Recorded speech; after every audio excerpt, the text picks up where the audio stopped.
Hi everyone, welcome to my YouTube channel Daily Tutorial, where I provide you with daily tech tips and helpful guides. In this tutorial, I'm going to show you how you can reset your password for your online banking account for Goldman Sachs Bank. First, make sure you have a good internet connection and it's working properly. Then go ahead and open up a web browser. On the search bar, type in goldmensachs.com. Press enter.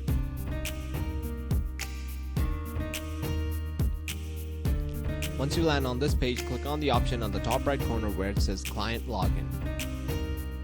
Now click on the option that says Private Bank Select.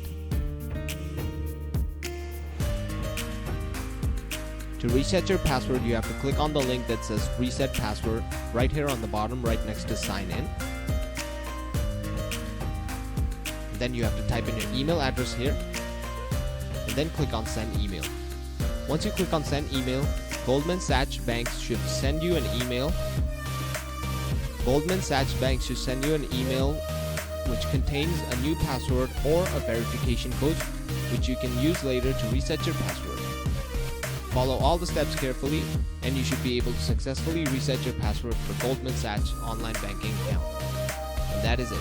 Thank you very much for watching this video. Be sure to leave a like, share this video, and subscribe to our channel for more helpful guides just like this.